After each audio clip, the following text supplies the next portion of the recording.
Assalamualaikum warahmatullahi wabarakatuh.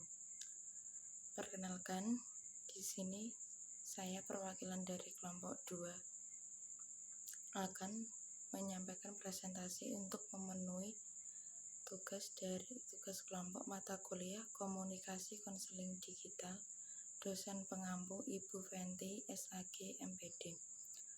Perkenalkan, saya sendiri Rizka Alvenia Saputri dan teman saya Laili Mualinda Hikmah, Imron Raharja, dan Aprilia Rahmayanti. Dan di sini saya akan membawakan materi yang berjudul Komunikasi Konseling Digital, Asas dan Prinsip Konseling. Yang pertama, asas-asasnya, asas kerahasiaan, asas kesukarelaan, asas keterbukaan, asas kegiatan, asas kemandirian, asas kekinian, kedinamisan, asas keterpaduan, asas kenormatifan. Yang pertama ada asas kerahasiaan. Asas kerahasiaan yaitu asas yang menuntut dirahasiakannya segenap data dan keterangan peserta didik atau klien yang menjadi sasaran layanan, yaitu data atau keterangan yang tidak boleh dan tidak layak diketahui orang lain. Yang kedua ada asas kesukarelaan, yaitu asas yang menghendaki adanya kesukaan dan kerelaan peserta didik atau klien mengikuti atau menjalani layanan atau kegiatan yang diperuntukkan baginya. Yang ketiga ada asas keterbukaan.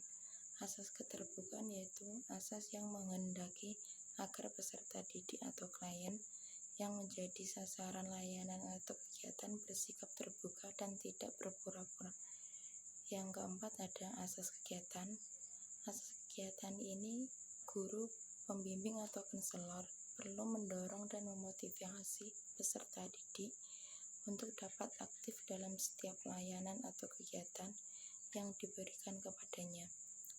Selanjutnya asas kemandirian, yaitu asas yang menunjukkan pada tujuan umum bimbingan dan konseling.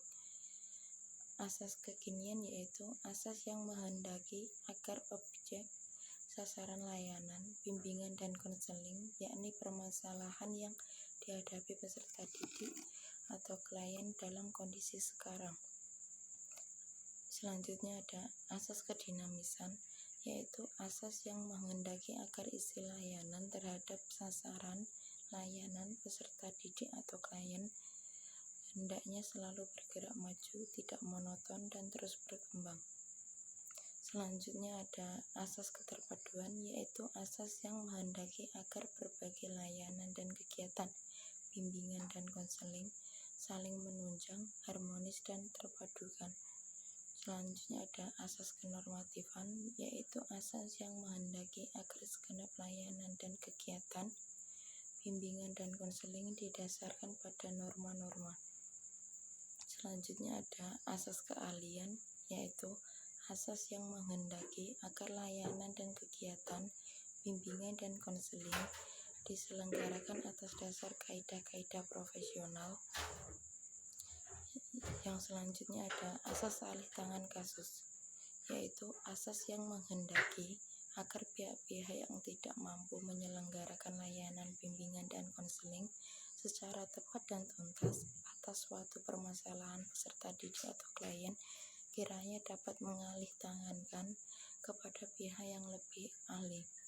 Yang terakhir ada asas tuturi handayani, yaitu asas yang menghendaki agar pelayanan bimbingan dan konseling secara keseluruhan dapat menciptakan suasana mengayomi, mengembangkan keteladanan dan memberikan rangsangan dan dorongan serta kesempatan yang seluas-luasnya kepada peserta didik atau klien untuk maju. Selanjutnya ada prinsip bimbingan konseling. Menurut Prayitno dan Erman Anti tahun 1999 mengklasifikasikan prinsip-prinsip bimbingan dan konseling ke dalam 4 bagian, yaitu yang pertama, prinsip-prinsip yang berkenaan dengan sasaran layanan, bimbingan dan konseling melayani semua individu tanpa memandang umur, jenis kelamin, suku, agama, dan status sosial ekonomi.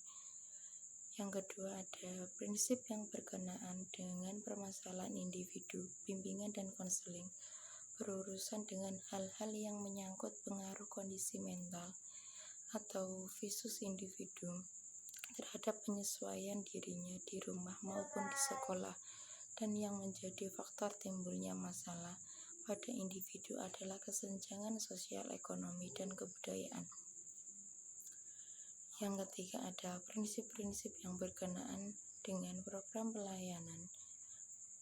Program bimbingan dan konseling harus fleksibel, disesuaikan dengan kebutuhan individu, masyarakat, dan kondisi lembaga, serta disusun secara berkelanjutan dari jenjang pendidikan terendah sampai tertinggi.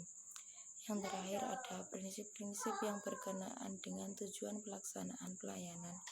Bimbingan dan konseling harus diarahkan untuk mengembangkan individu, sehingga keputusan yang diambil dan akan dilakukan oleh individu hendaknya atas kemauan individu itu sendiri. Demikian yang dapat saya sampaikan tentang asas dan prinsip bimbingan konseling. Kurang lebihnya saya mohon maaf. Wassalamualaikum warahmatullahi wabarakatuh.